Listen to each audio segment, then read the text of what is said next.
السلام عليكم خوتي. اليوم الجمعة 15 مارس 2019، المسيرة الرابعة ضد النظام لا للتأجيل.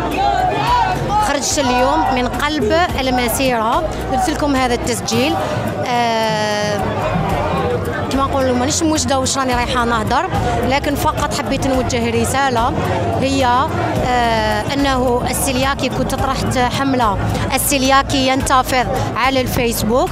كنت الجمعه الماضيه خرجت بصوره النظام السلياكي يريد نظام بدون غلوتين، ولاقت يعني بزاف تعليقات ايجابيه.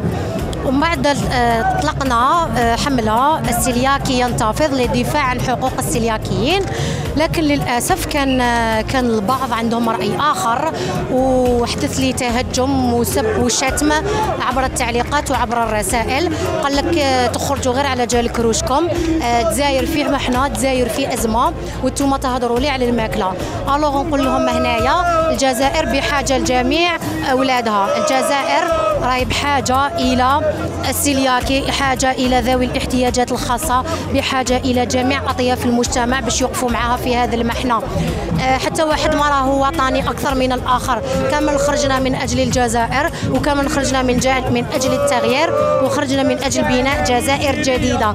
ما تظنش انه في النظام السابق وحتى او منذ الاستقلال السلياكي ما كان عنده حتى حق، وكان حقه مهضوم وما كاش اللي يهضر عليه. الوغ دوكا جا الوقت باش نبدلوا ونغيروا ونسمعوا صوتنا، ما نقعدوش مخبيين في ديارنا ولا نقولوا نحشموا بالمرض تاعنا ونستناو الناس يغيروا لنا ولا يعطونا قيمه ولا يعطونا اعتبار.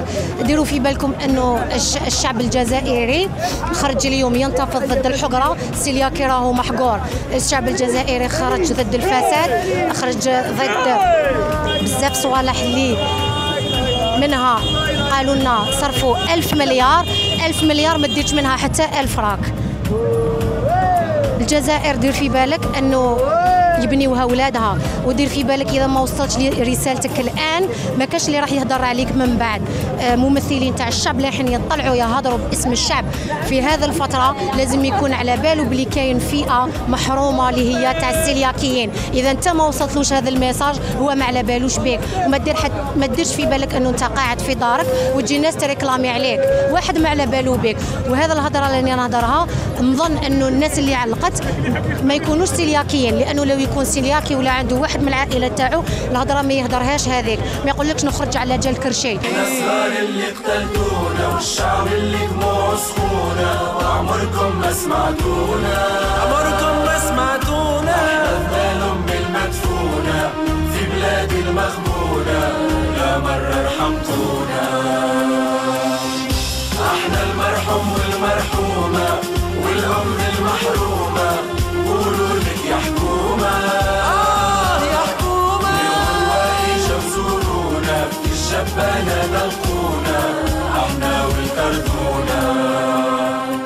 أنا نخرج من أجل بناء الجزائر، وخرجنا على جال الجزائر، والجزائر تطلع بولادها جميع أطياف المجتمع. السلياكي عندنا أولادنا سلياكيين صغار، عندنا أساتذة سلياكيين، عندنا طلبة، عندنا مسنين، وعندنا ناس ضباط واطارات في الدوله والسلياكيين، ومع ذلك حقهم مهضوم في الجزائر. معناتها لما انت ما انتفضت ووصلت رسالتك في هذا الوقت، ما تديرش في بالك انه في الجزائر الجديده والنظام الجديد راح يدير لك قيمه ويحوس عليك. لذلك احنا خرجنا اليوم من اجل بناء جزائر جديده حره ديمقراطيه ومستقله. في بلادي ظلموني، في بلادي قتلوني.